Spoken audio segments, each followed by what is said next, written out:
چاروں بھائی بالکل خاموش سر جھکائے بیٹھے تھے۔ ان کا استغراق روب و جلال دیکھ کر یوں گما ہوتا تھا گویا قدیم قبائلی جرگہ کسی نازک اور حساس نوعیت کے معاملے پر فیصلے سے پہلے کے عظیم تفکر سے نبرد آزما ہو۔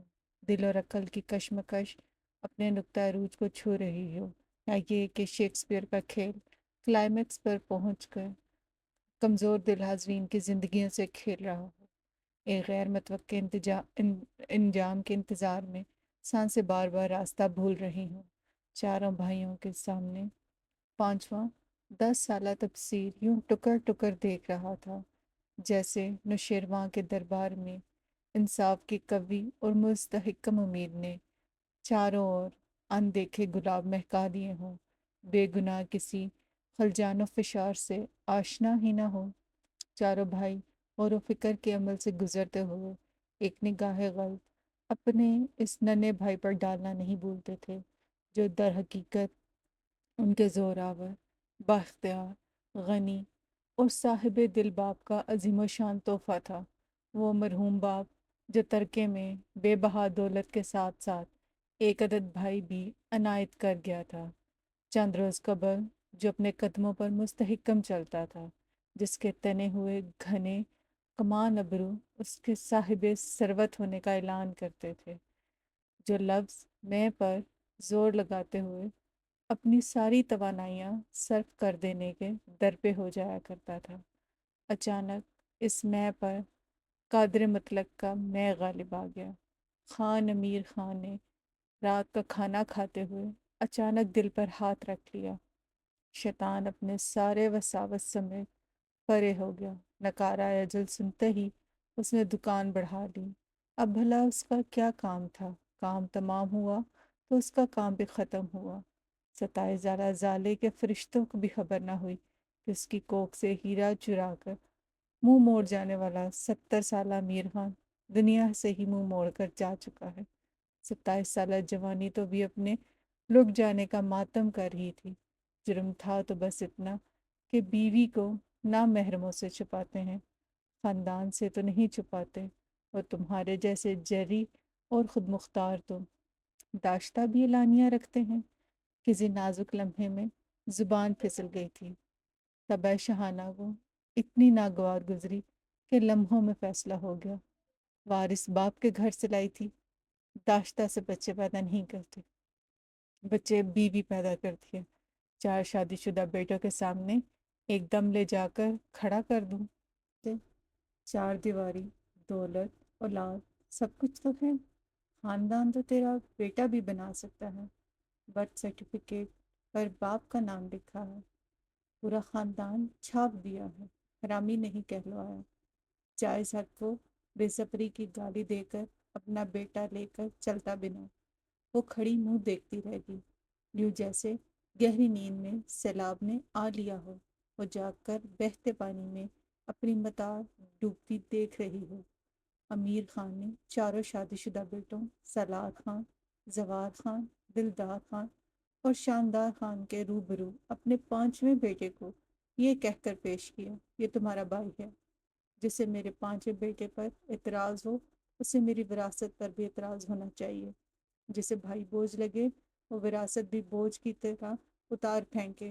میرے گناہ ثواب کی وراثت قبول ہے تو جاگیر کی وراثت کا بھی مطالبہ کر دو، ورنہ ایک ایک رسی لو، کلہاڑی لو اور جنگل کی طرف نکل جاؤ اور اپنے بیوی بچوں کی روٹی روزی کا بندوبست کرو۔ چاروں بیٹوں کو یوں لگا جیسے حشر کے میدان میں دربار خداوندی لگا ہو اور فیصلے پر فیصلے آ رہے ہیں۔ ستاروں کی طرح لاشمار انسان یوں بیٹھے ہوں جیسے سانپ سونگھ گیا ہو۔ خان امیر خان کی بے حساب دولت سے ہاتھ دھونا ایسا ہی تھا جیسے تن کے کپڑوں سے بھی محروم ہو گئے ہوں۔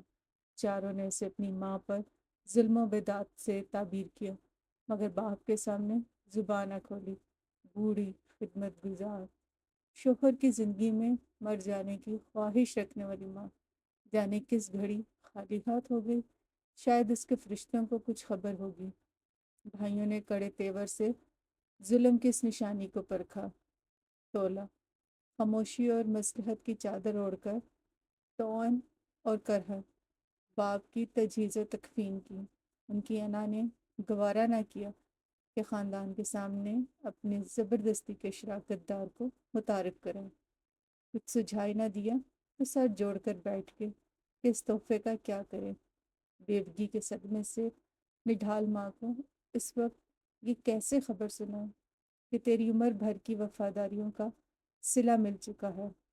جانے والے کو رو کر اپنے نصیب کو بھی رو لینا۔ میرا خیال ہے گمبھیر خاموشی کی فلک بوس دیوار میں سالار کی آواز نے بہرحال شگاف ڈال دیا۔ باقی تینوں نے اس کا خیال سننے کے لیے مستعد ہو گئے۔ ہم چار بھائی باپ کے ترکے میں برابر کے حصے دار ہیں، اس لیے باپ کی چھوڑی ہوئی ہر ذمہ داری میں بھی برابر کا حصہ ہونا چاہیے۔ اتنا کہہ کر وہ رکا اور بڑی نپی تلی نگاہ سے تفسیر کا جائزہ لیا۔ آگے بولا۔ زوار خان کو یہ لمحاتی خاموشی اتنی بوجھے لگی جیسے بوڑھے کاندھے پر جوان جنازے کا بوجھ۔ یہ 3 مہینے ہم چاروں کے گھر رہے گا۔ نوشیروان کی عدالت میں انصاف کا بول بالا ہو گیا۔ فیصلہ سن کر باقی تینوں بغلیں جھانکنے لگے۔ اپنی بیویوں کے متوقع رد عمل کے پیش نظر کسی نے بھی فیصلے کی تائید و تصدیق کی جرت نہیں کی۔ لالا، یہ اتنا آسان نہیں ہے۔ بہتر ہے تم اسے کسی اچھے ہاسٹل میں ڈال دو۔ اس کی ماں کا پتہ کرو کہ درخت سے ٹوٹ کر نہیں گرا۔ جس عورت کی فکر ہمارے باپ نے نہیں کی، اس کی فکر ہم کیوں کریں؟ سالار نے شاندار کی بات کو بے تکا جان کر قدرے تلخ لہجے میں جواب دیا۔ 10 سالہ تفسیر ماں کے ذکر پر تڑپ کر اپنی جگہ سے کھڑا ہو گیا۔ مجھے ممی کے پاس جانا ہے۔ ممی بولتا ہے، سالار نے مسخرانہ مسکراہٹ کے ساتھ بھائیوں کی طرف دیکھتے ہوئے کہا۔ کسی آنٹی کی نام نہاد بیٹی ہوگی۔ کسی بیوروکریٹ پر ہاتھ صاف کرنے کے لیے آنٹی نے بیٹی کو کیمبرج میں پڑھایا ہوگا۔ اتفاق سے ہمارے مرحوم باپ کے ہتھے چڑھ گئی ہوگی۔ تفسیر اپنے گلے میں آنسو اتار رہا تھا اور بڑی معصومیت سے بھائیوں کی طرف دیکھ رہا تھا۔ اسے گمان بھی نہ گزرا کہ اس کی ماں کی تواضع گالیوں سے ہو رہی ہے۔ بیٹھ جاؤ اور یہ بتاؤ تمہاری ماں کہاں رہتی ہے؟ زوار نے قدرے نرم لہجے میں پوچھا۔ وہ نانا کے گھر میں رہتی ہیں۔ تفسیر کے گلے میں پھندے لگ رہے تھے۔ وہ اٹک اٹک کر بولا۔ 6 فٹ سے اونچے گھنی تلوار مار کا مونچھوں والے بھائی اسے دہی اللہ بابا دکھائی دے رہے تھے، جس کی ماں ڈراوا دے کر اسے سلانے کی کوشش کیا کرتی تھی۔ بڑا بغیرت نانا ہے، نواسے سے محروم ہو گیا اور FIR بھی نہیں کٹوائی۔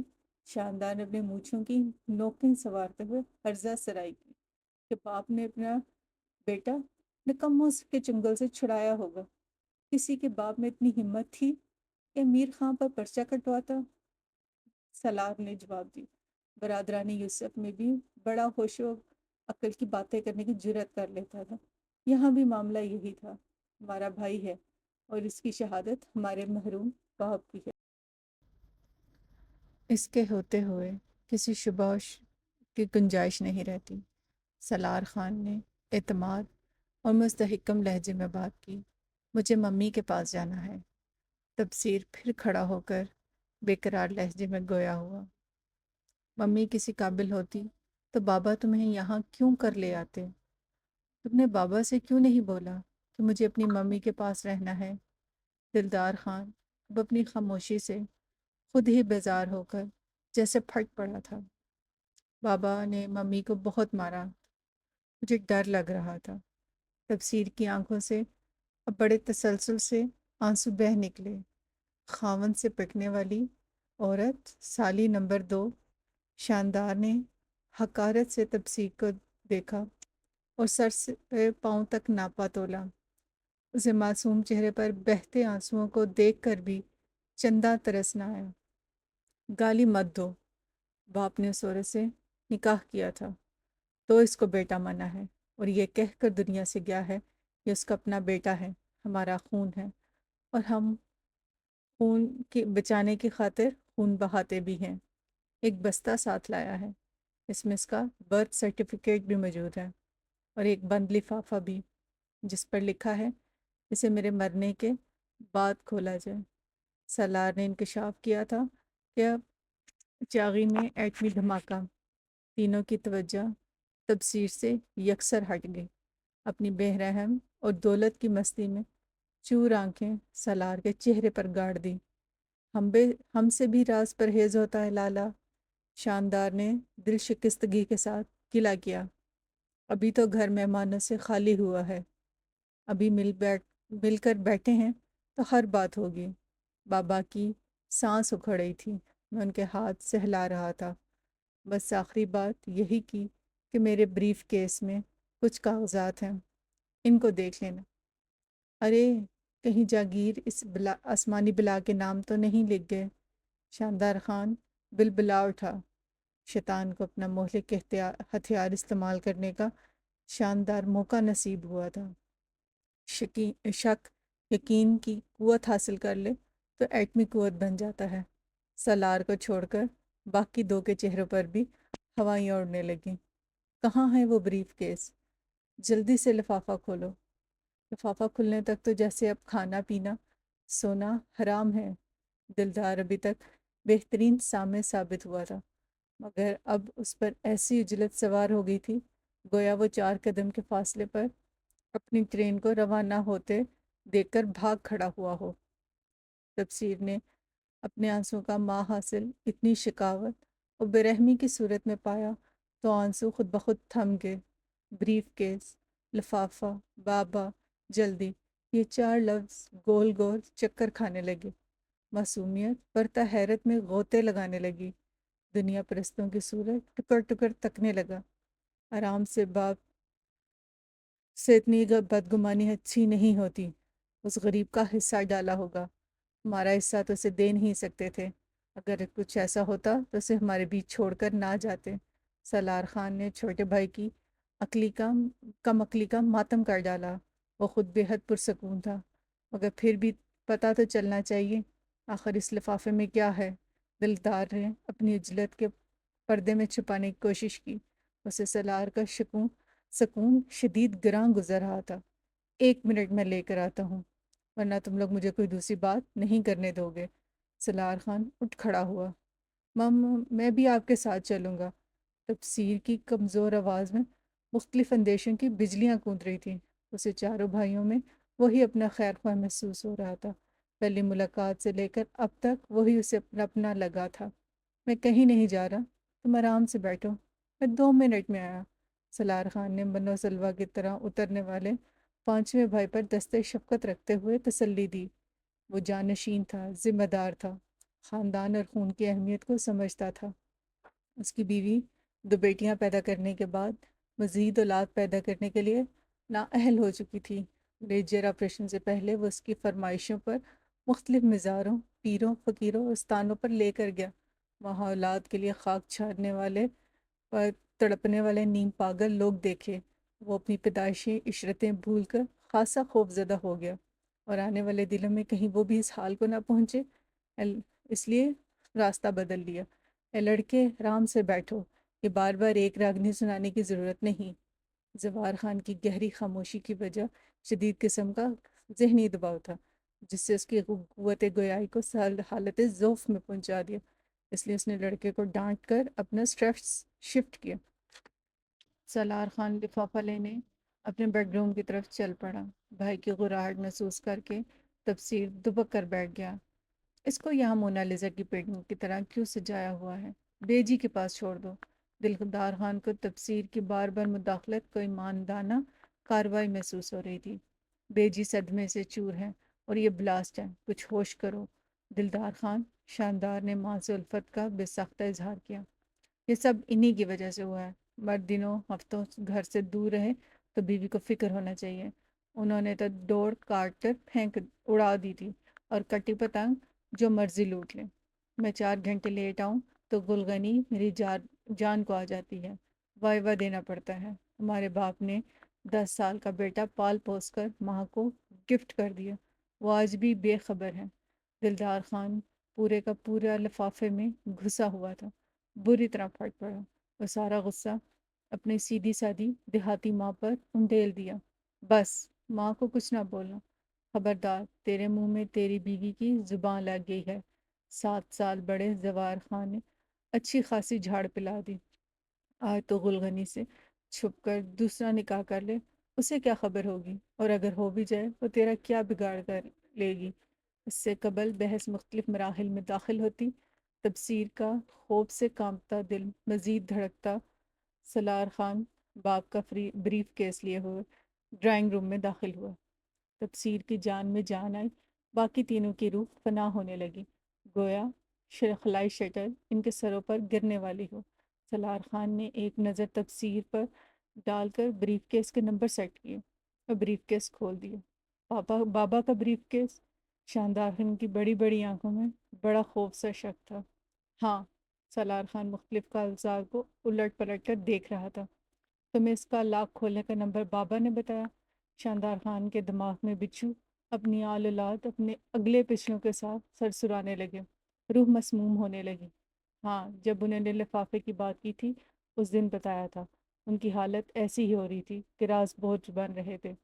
سالار شاندار خان کی کیفیت سے یکسر بے خبر لفافہ نکال کر الٹ پلٹ کر رہا تھا۔ اب تبصیر بھی لفافے کی طرف یوں دلچسپی سے دیکھ رہا تھا جیسے اس میں سے اس کی پیاری ماں برآمد ہونے والی ہو، کیونکہ اب سارے بھائی اس کا پیچھا چھوڑ کر لفافے کی طرف متوجہ ہو چکے تھے اور تبصیر کو نظر انداز کر دیا تھا۔ بے چینیاں بام عروج کو چھو رہی تھیں، ذہنی روحانی ارتکاز مقام منتہا پر تھا، جہاں ازل ابد کی بحث بے معنی ہو جاتی ہے۔ گویا کسی کو 3 دن کے فاقہ کش کے بعد تلاش بسیار روٹی ملے تو وہ بادشاہ کو سلام کرنا بھی پسند نہ کرے اور پیٹ کا جہنم ٹھنڈا کرنے میں لگا رہے۔ سالار نے لفافہ کھول کر ایک خوبصورت کڑک اور چکنا طے شدہ کاغذ نکالا اور بھائیوں کے سامنے لہرا کر کھولنے لگا۔ الست بربکم کی پہلی صدا سے پہلے کی ہولناک خاموشی طاری ہو۔ تبصیر کی معصومیت نے اس ہولناکی کا کمہ کا ادراک کیا، دہشت زدہ ہو کر بلبلایا، مجھے ممی کے پاس جانا ہے۔ اگرچہ یہ بھی صدائے فطرت تھی، مگر اس وقت سماعتیں بہہ رہی تھی۔ بابا نے ہم چاروں کے نام یہ وصیت خط لکھا ہے۔ سالار نے تبصیر کے علاوہ بنظر غائب تینوں کا جائزہ لیا، پڑھ کے ایک طرف کر دیا۔ کیا پھندا گلے میں ڈال کر لیور کا پلگ نکال کر بھول گئے ہو؟ دلدار خان بری طرح الٹ پڑا۔ کوئی لمبا چوڑا خط نہیں ہے، بس یہ لکھا ہے تبصیر تم چاروں بھائیوں کا ذمہ داری ہے، اسے کوئی تکلیف نہیں ہو۔ سوئس اکاؤنٹ میں ڈالرز، پاؤنڈز، یورو اور دینار پڑے ہیں، وہ اس وقت تک پڑے رہیں گے جب تک تبصیر بالغ نہیں ہو جاتا۔ وہ میرے 5 بیٹوں کی ملکیت ہے، پانچوں کا برابر برابر حصہ ہے۔ اگر تبصیر کو خدا نخواستہ کچھ ہوتا ہے، یہ دولت ٹرسٹ میں جائے گی اور باقی چاروں کو اس میں سے کچھ نہیں ملے گا۔ البتہ زمینوں میں وہ میرے وارث ہوں گے۔ میرے غیر ملکی اکاؤنٹس کی تمام تفصیلات میرے قانونی مشیر بیرسٹر ذکاور رب کے پاس محفوظ ہے، وہی تبصیر کے قانونی گارڈین ہے۔ مگر تم چاروں میرا خون ہو، تمہیں میرے 5 خون کی جان و مال کی حفاظت کرنی ہوگی۔ تبصیر کی ماں نے مرد کے نا کو زخم نہ لگایا ہوتا تو میں اس کے جوان ہونے سے پہلے تم لوگوں کے سامنے نہ لے کر آتا۔ میں مردوں کی طرح 4 بیویاں بھی رکھتا، یہ میرا حق تھا۔ اگر کسی بیٹے کو میری دوسری شادی پر اعتراض ہو تو وہ میری چھوڑی ہوئی وراثت میں بھی حصہ چھوڑ دے اور اپنی روٹی کا بندوبست خود کرے۔ ہر معاملے میں بیرسٹر ذکاور تم چاروں کو جواب دینے کے ذمہ دار ہیں، مگر وہ پاکستان میں نہیں رہتے۔ تم میں سے جو ان سے ملنا چاہے ہیوسٹن جانا ہوگا۔ ان کا پتہ، سارے کانٹیکٹ نمبر اسی بریف کیس میں مل جائیں گے۔ اللہ تمہارا حامی و ناصر ہو، خان امیر خان۔ سالار نے خط پڑھ کر دوبارہ طے کرنا شروع کر دیا۔ چاروں سر جھکائے غور و خوض کی کیفیت میں تھے۔ تبصیر کی سہمی سہمی نظروں میں اب بھی ماں کا عکس تھا۔ اتنے چھوٹے سے بچے کا باپ ایک بوڑھا مرد تھا، دادا کی عمر کا باپ، جو ہر ہفتے اس کے گھر ایک رات کے لیے آتا تھا۔ ایک رات کا بھی کوئی باپ ہوتا ہے، ماں کہتی تھی تو اس نے یقین کر لیا۔ یہ ہفتے میں ایک بار شکل دکھانے والا اس کا باپ ہے۔ ایسے تو ماں کے اکثر کہے گئے جملوں کی سے سمجھ ہی نہیں آتی تھی، جو فون پر باتیں کرتے ہوئے بول جاتی تھی۔ اس امر سے بے خبر تھی کہ تبصیر بھی سن رہا ہے۔ بے گناہ بھائی کی ضمانت، باپ کے آپریشن کے لیے بہت پیسہ چاہیے تھا۔ وہ بھی پیسوں کی بات کرتی تھی، یہاں بھی پیسوں کی بات ہو رہی تھی۔ اسے اپنے اسکول بیگ میں رکھا ہوا 100 کا نوٹ یاد آیا، جس کے پورے 1 ماہ کی بچت تھی۔ میرے پاس 100 روپیز ہیں، وہ میں آپ کو دے دوں گا۔ اس نے خوف سے گھٹتی آواز کو متوازن کرنے کی کوشش کرتے ہوئے بڑی بے سختگی سے کہا۔ معصوم روح اپنے کسی ناکردہ گناہ کی مد میں یہ فدیہ دے کر جان چھڑانے کی بات کی تھی۔ چاروں بھائی اپنے اپنے خیال سے باہر آ کر تفسیر کی طرف دیکھنے لگے۔ انہیں 100 روپے کی پیشکش موصول ہوئی تھی، جبکہ وہ ڈالر، پاؤنڈز اور یورو اور دینار میں الجھے ہوئے تھے۔ سالار احساس ذمہ داری سے بوجھل تھا۔ وہ مسکرا کر بھائیوں کی طرف دیکھنے لگا، جو 8 سال کے جاں گزل انتظار کی اذیت میں بری طرح زنجیر ہو چکے تھے۔ سوچ رہے تھے تبصیر 10 سال کا ہے، NIC بننے میں پورے 8 سال باقی ہیں۔ سوئس اکاؤنٹ میں پڑی دولت 8 سال بعد کتنی ہو چکی ہوگی؟ مرحوم باپ نے انتہا پسند بیٹوں کا مزاج آشنا ہوتے ہوئے تبصیر کے گرد غیر ملکی کرنسی کا پہرا بٹھا دیا تھا۔ اب اس کا آسان اور سادہ حل تو یہی ہے کہ تبصیر 3 3 مہینے ہم چاروں کے گھر رہے گا۔ جس کے گھر 3 مہینے رہے گا وہی اس کا خرچہ برداشت کرے گا۔ سالار نے پہلے سے سوچا ہوا حل اب کھول کر سامنے رکھ دیا۔ تبصیر تقسیم ہو رہا تھا، باپ کے ترکے کی طرح۔ آپ کو یہ کہانی اگر پسند آئی ہے تو میرے چینل کو لائک اور سبسکرائب کرنا مت بھولیے، اور کمنٹس میں ضرور بتائیں اگر خدا نخواستہ آپ کو معلوم پڑے کہ آپ کے ساتھ کوئی ایسا حادثہ ہوا زندگی میں تو آپ کا ریئیکشن کیا ہوگا۔ شکریہ۔ اللہ حافظ۔